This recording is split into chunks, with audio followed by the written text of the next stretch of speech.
Woing Pangalembono Pangklimbang 5 menit dina Setu Legi tanggal 11 Oktober tahun 2020 kapetik saka Injil Lukas bab 11 ayat 17 tekan ayat 28.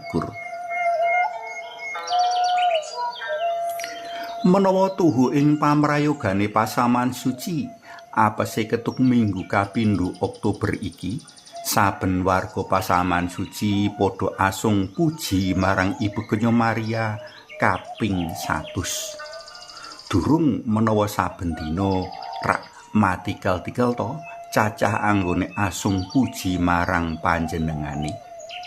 Kok iso? Iso wae. Ing bulan Rosario iki saben lingkungan apese nganakake donga rosario seminggu sepisan. Ing donga rosario mau warga kang teka padha ndongaake donga sembah bekti kang ing kono kamot ukara sami sawi wanita Sang Dewi Pinuji piyambak. Bener apa bener? Oh iya, bener. Njur apa hubungane karo ira-iraan PLM dina iki?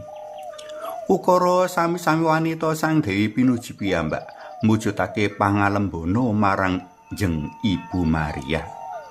Njur apa makna lan gunane? Apa ya pangalembono mring Ibu Maria sarta sembayang rosario iki nggawa owah-owahan jroning ayatan iman padinan?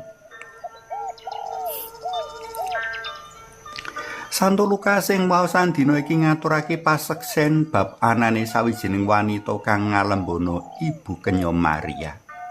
Rahayu biyung ingkang garbini sarta nesepi panjenengan panguwuhe saka satengahing wong akeh. Sajake wanita mau banget kasengsem karo pribadi Gusti Yesus saengga nepakake karo awake si wanita ndudut panemu menawa ibu dalem Gusti Yesus temtu ya banget ing bungah kagungan putra kang ngedapi-dapi. Satemene si wanita kasengsem iki kepengin darbe anak kaya Gusti Yesus. Semanak seneng tumindak becik, merbawani lan sak piturute. Pokoke ora ana cacate. Ibu bungae aku darbe anak kaya panjenengane.